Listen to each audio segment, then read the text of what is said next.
아멘.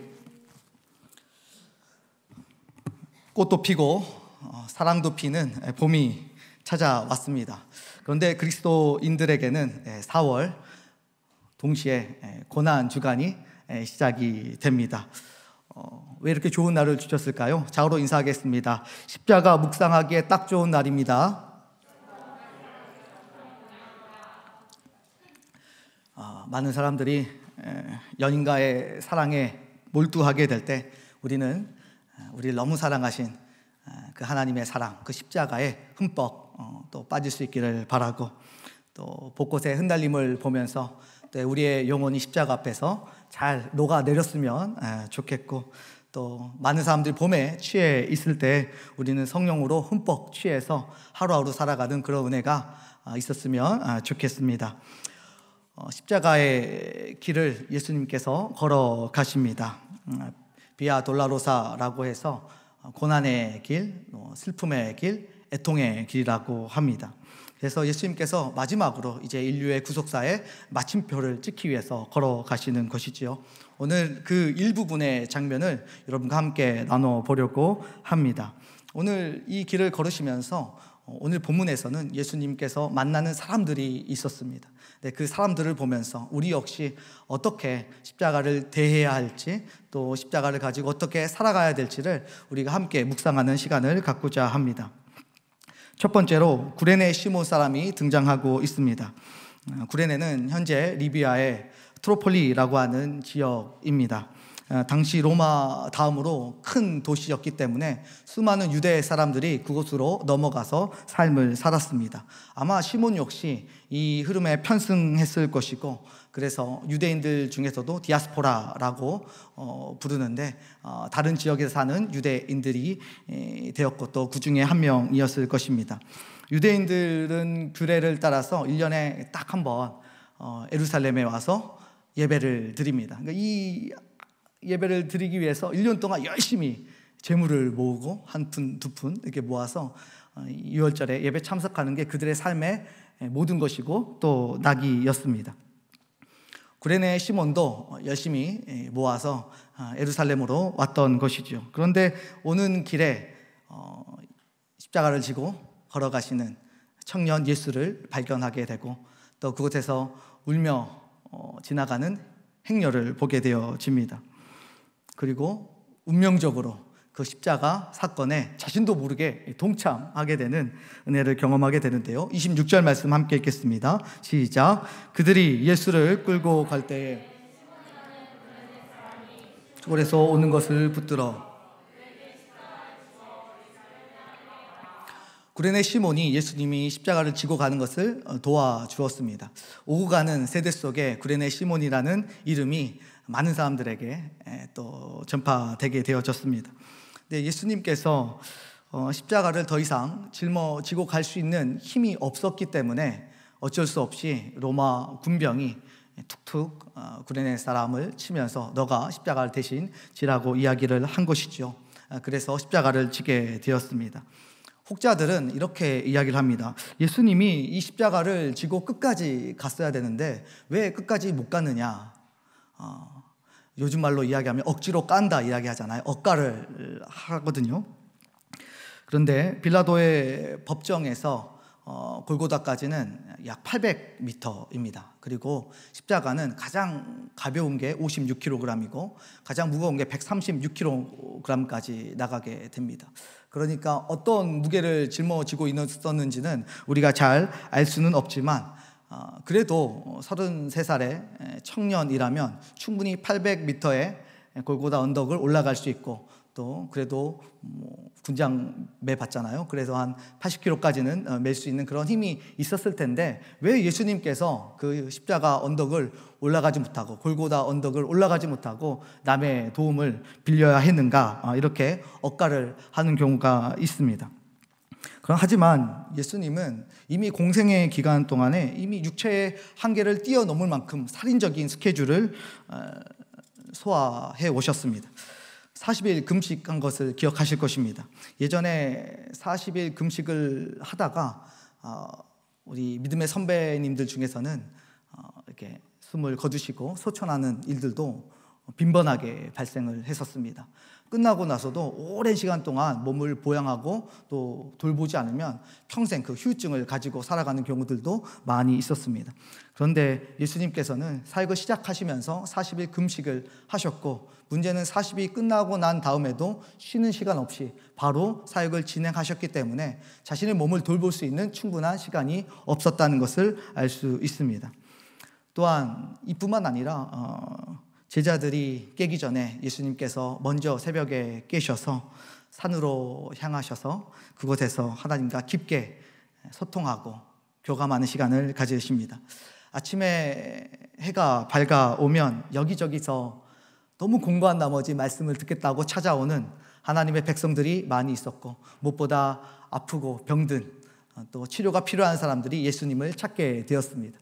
그러니까 예수님이 오는 모든 사람들을 돌려보내지 못하고 이 목자가 없는 양 같은 자들을 붙잡고 기도해 주시고 치유하여 주시고 말씀을 전파해 주시는 모습을 볼 수가 있습니다.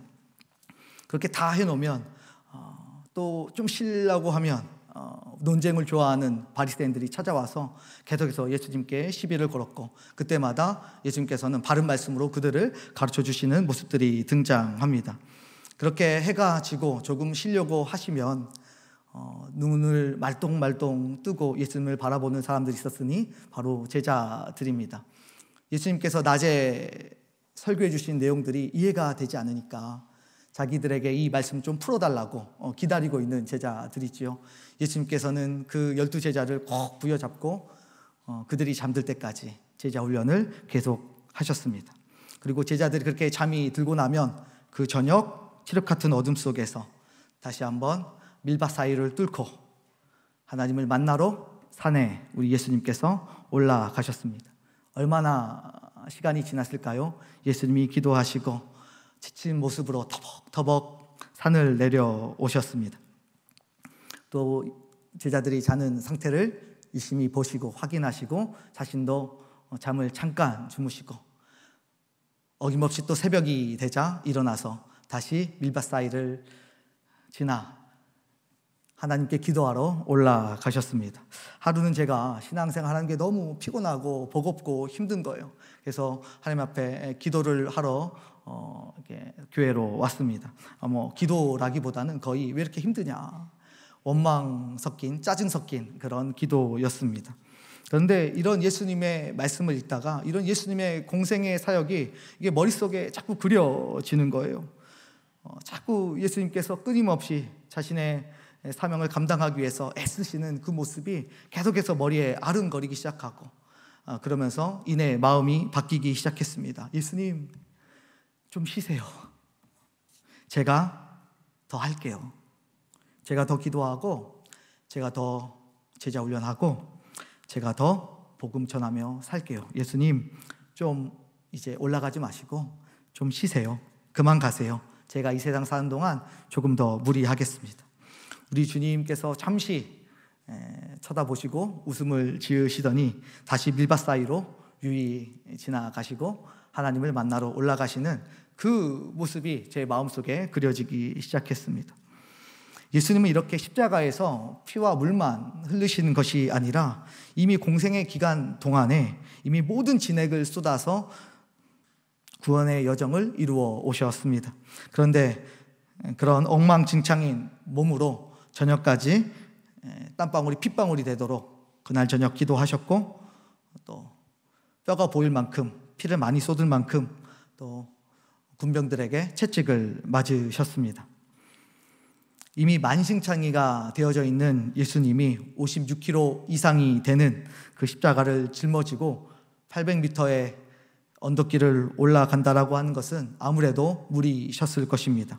원래는 사형수가 끝까지 십자가를 지고 올라가는 것이 관례인데 이것이 너무 어렵다라고 판단한 군병이 구레네 시몬에게 십자가를 대신 지게 했던 것입니다. 그야말로 구레네 시몬 입장에서는 억지로 진 십자가였습니다. 그 십자가는 너무 잔인하고 모욕스러운 사형 방법이라서 로마 시민들에게는 십자가 사형 언도를 하지 않았습니다. 로마 시민이 아닌 이방 사람이나 종들에게 그렇게 하던 시행 그 사형 방법이었습니다. 어떤 신학자는 십자가를 아주 극단적으로 비유를 했습니다. 말하기 굉장히 불편하지만 이렇습니다. 당시 십자가는 지금의 쓰다버린 콘돔이나 거리에 버려진 마약 주사 바늘보다 더 모욕적이고 치욕적인 상징이었다. 그런데 로마 병정에 의해서 선택된 시몬이 십자가를 억지로 짊어지고 가게 되었을 때 그는 매우 불쾌했을 것입니다. 그러나 33살에 골고다 언덕을 오르는 예수를 그는 가장 가까이에서 보는 복을 누렸습니다. 그리고 그 경험은 삶의 충격이 되어서 늘 자신의 인생 가운데 고뇌이고 또 곱씹게 되어졌을 것입니다. 이후 그의 삶은 어떻게 변하게 되었을까요? 죄송하게도 성경에서는 구레네 시몬이 여기만 등장하고 그 이후의 행적들에 대해서는 나타나지 않습니다. 그 행적들이 기술되어져 있지는 않지만 그 다음에 가족들이 등장하게 되는데요. 마가복음 15장 21절 말씀입니다. 우리 함께 읽어볼까요? 시작. 마침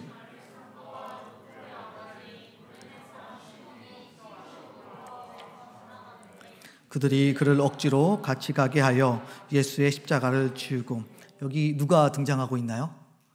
구레네 사람 시몬의 아들인 누구?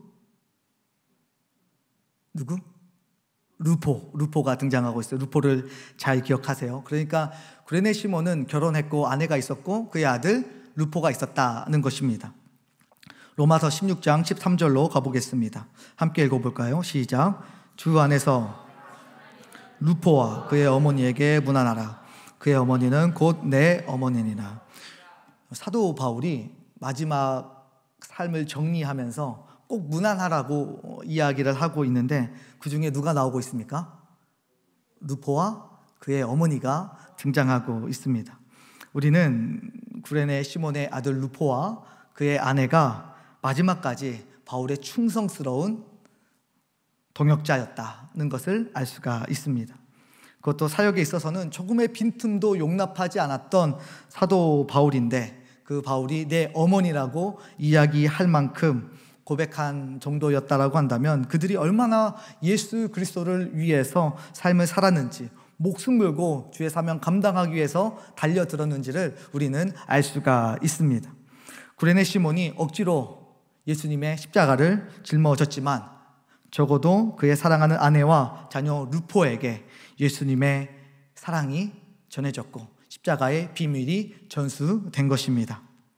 그래서 그의 집안은 결국 믿는 집안이 되었고 주의 사명을 잘 감당해내는 믿음의 명문 가문이 되었습니다. 그때는 이해할 수 없는, 그때는 해석할 수 없는, 그래서 억지로 칠 수밖에 없었던 십자가였지만 결국 그 십자가가 가족 모두를 구원하게 되어지는 그런 결과로 이어졌다는 것을 알 수가 있습니다. 사랑하는 남청 여러분, 예수 그리스도의 그 구원의 신비가 십자가 안에 담겨 있는 줄 믿습니다. 그런데 우리가 이 십자가를 잘 담아낼 수 있는 지식과 마음과 또 그런 용량이 시몬처럼 부족할 수 있습니다.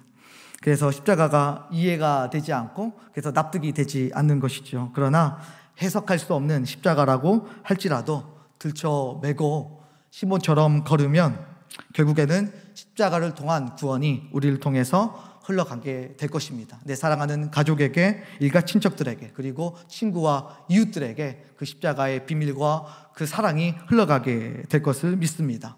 십자가를 해석하지 못할지라도 우리가 끝까지 내려놓지 말고 반드시 구원의 은혜를 담아 누리는 우리 모두가 될 수 있기를 예수 그리스도의 이름으로 간절히 축원합니다.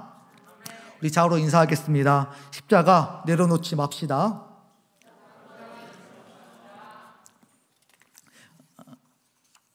내려놓으셨으면 다시 들쳐업고 다시 십자가의 길 걸으시길 바랍니다. 두 번째로 슬피 우는 여자들이 있었습니다. 본문에서 두 번째로 등장을 하고 있는데 예수님의 뒤를 따르면서 울었던 그런 여인들입니다. 27절 말씀 우리가 함께 읽어볼까요? 시작.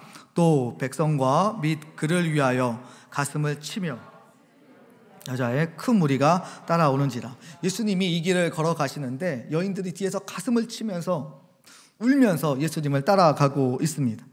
그래서 표면적으로 잘 보면 예수님의 죽음을 애도하는 그런 무리라고 생각할 수 있습니다. 그런데 예수님의 태도가 참 이상해요. 이렇게 자신을 위해서 울어주면 눈물을 닦아주시고 위로해주시고 울지 말라고 토닥토닥 거려주셔야 되는데 예수님께서 그런 모습을 보여주지 않습니다. 오히려 울고 있는 그 여인들을 향해서 너희와 너희 자녀들 위해서 울어라 라고 이야기하시며 그 여인들의 눈물을 받지 않으시고 그들의 애곡을 거절하시는 모습을 볼 수가 있습니다. 그러면 왜 받지 않으셨을까요? 누구보다도 필요하셨을 텐데 지금 위로가, 그 십자가가 얼마나 외롭고 쓸쓸한 길인데 지금 그 여인들의 눈물이 예수님의 마음을 따뜻하게 적셔줄 수 있었다면 예수님께서 좋아하셨을 텐데 왜 이렇게 거절하셨던 걸까요? 당시 유대 문화도, 장례 문화도 우리 한국하고 비슷합니다. 그래서 장례가 나면 예전에 이렇게 곡하면서 아이고 아이고 하면서 울어주던 그런 사람들이 있었습니다. 지금은 없지만 예전에는 이렇게 곡을 해주는 사람을 사서 쓰기도 했습니다. 그래서 이 장례 분위기를 한층 고조시켜 가는 것이죠. 그래서 이 이스라엘에도, 유대에도 이런 문화가 똑같이 남아 있었습니다. 그래서 그들이 지금 애곡하고 있는 것은 진실한 눈물을 가지고 정말 예수님의 십자가가 슬퍼서 우는 것이 아니라 지금 간습적이고 그 다음에 습관적으로 울고 있는 눈물이라는 것을 알 수가 있습니다. 그래서 예수님께서 그 눈물을 거절하셨던 것이지요. 예수님이 너를 위해서 울라고 이야기를 하셨습니다. 정말 실제로 AD 70년에 이스라엘이 로마 티투스 황제에게 의해서 멸망하게 되어집니다. 역사 기록에 따르면 유대인들이 110만 명이 학살을 당했어요. 그리고 10만 명이 종으로 끌려가게 되었고 4만 명이 강제 노역에 동원되게 되었습니다. 예수님은 예루살렘 성전이 파괴될 것을 이미 알고 계셨고 또 수많은 주의 백성들이 학살당할 것을 이미 바라보시면서 오히려 너희 자신을 위해서, 자녀들 위해서 울라고 이야기를 하신 것입니다. 정리하면 예수님이 지고 계시는 그 십자가에 대한 이해가 하나도 없었던 여인들이었습니다. 십자가는 우리의 눈물의 또 애도의 대상이 되지 않습니다. 그리고 동정의 대상은 더더욱 아닙니다. 오히려 십자가에 대한 깊은 경험이 없는 자들, 곧 멸망의 치달을 그 자들을 위해서 흘려야 되는 것이 눈물입니다. 십자가의 비밀을 알지 못하고 멸망으로 치닫고 있는 사람들, 십자가의 은총을 온몸으로 저항하면서 살아가는 영혼들을 위해서 예수님은 애곡하라고 말씀하신 것입니다. 더 나아가서 이 여인들처럼 습관적으로, 간습적으로 접근해서 그 어떤 은총도 누리지 못하는 우리 자신을 위해서 울어야 한다는 것입니다. 사랑하는 우리 랑청 여러분, 십자가를 애도하지 말고 십자가를 따르지 못하는 자들 위해서 우리의 눈물이 마르지 않기를 예수님의 이름으로 축원합니다. 아울러서 십자가 앞에서 연기하는 삶에 만족하지 않고 또 그렇게 살아가는 위선적인 우리를 위해서 우리의 영혼이 눈물을 흘릴 수 있는 날이 올 수 있기를 예수님의 이름으로 축원합니다. 좌우로 인사하겠습니다. 십자가를 깊이 경험합시다. 자, 첫 번째로 누가 나왔어요? 구레네 사람 시몬이 나왔어요. 두 번째로 울며 따르던 여인들이 등장했습니다. 마지막 세 번째로 두 행악자가 등장하고 있습니다. 예수님이 골고다 언덕에 도착을 하셨습니다. 그런데 그곳에 혼자만 있었던 것이 아니라 그날 사형을 집행당할 두 행악자도 함께 있었습니다. 33절 말씀입니다. 함께 읽겠습니다. 해골이라 하는 곳에 이르러 거기서 예수를 십자가에 못 박고 두 행악자도 그렇게 하니 하나는 우편에 하나는 좌편에 있더라. 자, 여기서 질문 하나 해도 괜찮으시겠어요? 좀 넌센스인데 괜찮으시겠어요? 골고다 언덕에 들을 사람만 들으시기를. 골고다 언덕에 십자가가 한 개가 아니라 세 개였습니다. 가운데 예수님이 계셨고 두 양쪽에 행악자도 함께 십자가에 못 박혔습니다. 자, 여기서 어느 쪽에 있는 행악자가 구원을 받았을까요?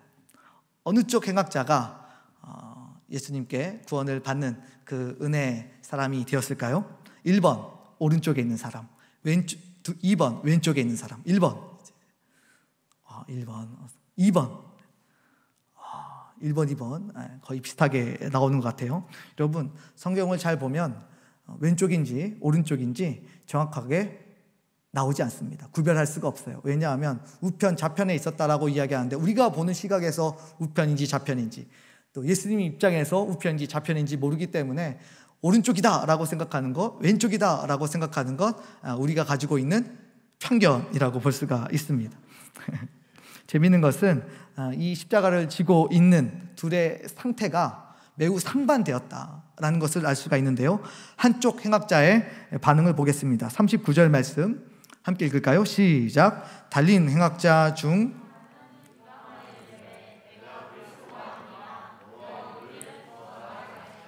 행악자 중 한 사람은요, 예수님을 그 십자가에 달려있는 상태에서도 비방했습니다. 행악자라는 뜻은 범죄자라는 뜻입니다. 로마 사람들도 좋아하지 않을 만한 십자가에 달렸다라고 하는 것은 모든 사람들이 용서할 수 없는 죄를 지었다는 것을 의미합니다. 사람들이 치를 떨 만한 심각한 죄질을 가진 죄인이다라는 것을 보여주는 것이죠. 그래서 죽음 이외에는 어떤 것으로도 갚을 수 없는 그런 죄인이다라는 것을 알 수 있습니다. 그런 악질적인 범죄자가 구원의 십자가를 짊어지고 계신 예수님을 향하여서 비방하고 있는 모습을 우리가 어떻게 해석하고 이해해야 될까요? 한 신학자는 이를 이렇게 표현하고 있습니다. 이것은 저항의 십자가다. 예수님 그 구원의 십자가 옆에 있었음에도 불구하고 가장 예수님과 가까이 있어서 함께 대화할 수 있는 지금 거리에 있었음에도 불구하고 그 예수님의 십자가를 받아들이지 못하고 저항하고 거절하는 십자가를 상징한다라고 이야기하고 있습니다. 그러니까 십자가를 거절하고 저항하는 모든 인류를 대신하는 그런 저항의 십자라고 볼 수가 있습니다. 그러나 반대편에 있던 행악자는 다른 상반된 반응을 보입니다. 42절입니다. 함께 읽을까요? 이르되 예수여 당신의 나라에 임하실 때에 나를 기억하소서 하니 아멘. 자신은 죄에 따라 상당한 보응을 받는 것, 죽음을 당하는 것이 너무나 마땅하지만 예수님은 의로운 분이시기 때문에 그 죽음이 옳지 않다라고 고백하고 있습니다. 그리고 당신의 나라에 임하실 때 자신을 꼭 기억해 달라고 겸손하게 주님 앞에 나아가고 돌이키는 그런 모습을 볼 수가 있습니다. 이 행악자의 고백이 완벽하지는 않을지라도 이 안에 모든 복음이 다 녹아져 있습니다. 여러분, 자신을 죄인이라고 인정하는 것, 그리고 예수님이 죄가 없으신 의인이라는 것을 인정하고 있습니다. 그리고 무엇보다 하나님 나라에 예수 그리스도를 통하여 들어가게 됨을 알고 나도 그곳에 함께 있게 해달라고 고백하고 있습니다. 다시 말하면 예수님, 나는 예수님이 필요한 인생입니다 라는 것을 인정한 것이죠. 그리고 결국 그는 주님께로 자신의 모든 삶을 돌이켜 세웠습니다. 그래서 한 신학자는 이를 어떤 십자가로 표현하고 있냐면 회개의 십자가, 구원의 십자가라고 이야기하고 있습니다. 정말 이 행악자는 자신의 죄를 예수님께 고백하고 자신의 인생에 예수님이 필요하다라고 고백함으로 낙원에 함께 있게 되었습니다. 그 결과 예수님이 행악자에게 이렇게 답변을 주시지요. 43절입니다. 예수께서 이르시되, 함께 읽겠습니다. 예수께서 이르시되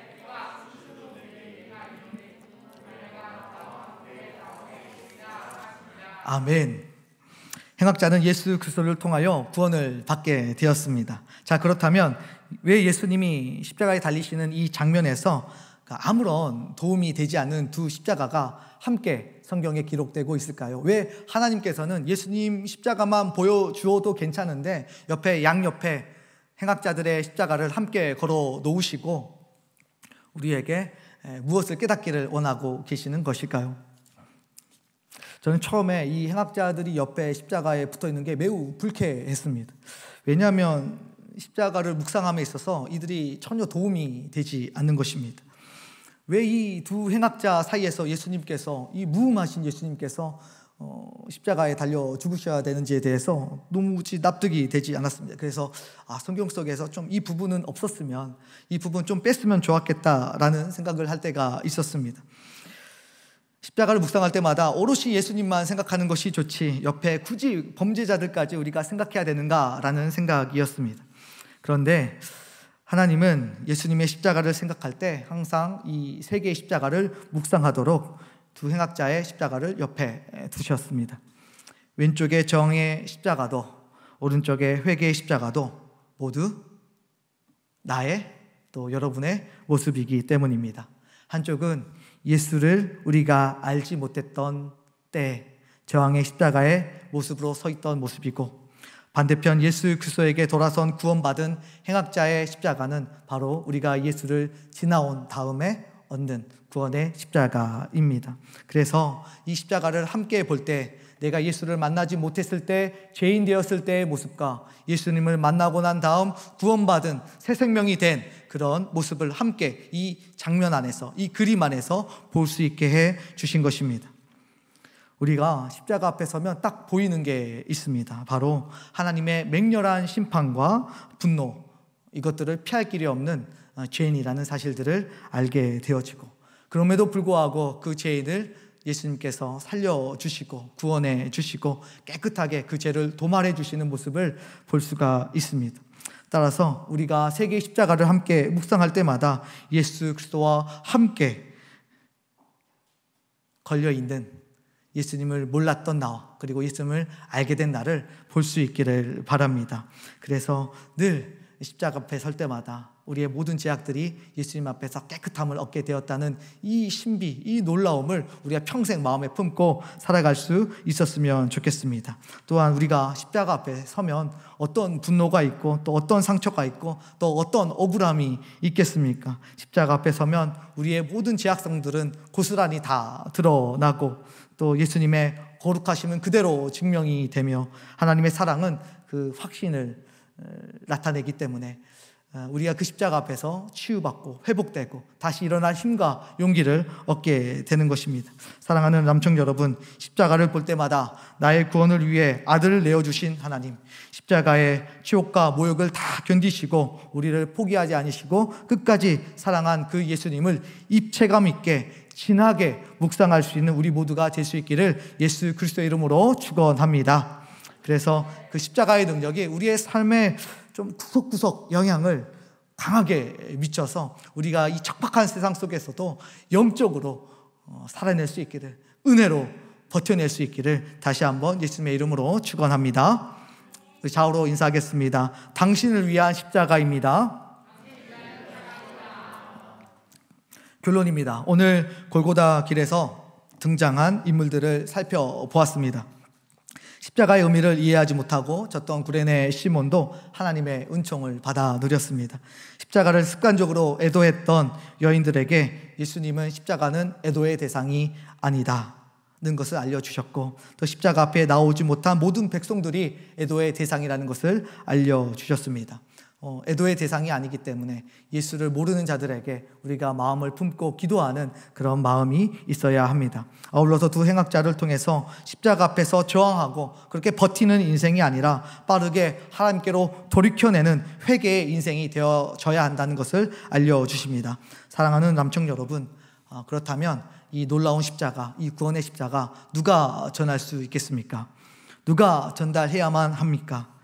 저항의 십자가에서 회개의 십자가로 옮김을 당한 저와 여러분이 해야 될 사명입니다. 십자가의 의미를 모르는 이 여인들은 전달할 수가 없습니다. 예수님을 비방했던 한 행악자도 전할 수가 없습니다. 오직 해석이 되지 않아도 십자가를 같이 짊어졌던 그 시몬을 통해서, 그리고 오직 회개의 십자가로 옮김을 받은 그 구원받은 행악자 같은 우리를 통해서 예수 그리스도의 그 놀라운 십자가의 복음과 비밀이 흘러가게 될 것입니다. 내가 당해야 될 모든 굴욕과 수치와 모욕과 고난과 죽음을 대신 예수님이 대신 져주셨는데, 이 십자가의 비밀이 우리의 인생이 다하는 끝날까지 우리를 통해서 흘러갈 수 있기를, 우리의 입술을 통해서 고백될 수 있기를 다시 한번 예수 그리스도의 이름으로 축원합니다. 아멘.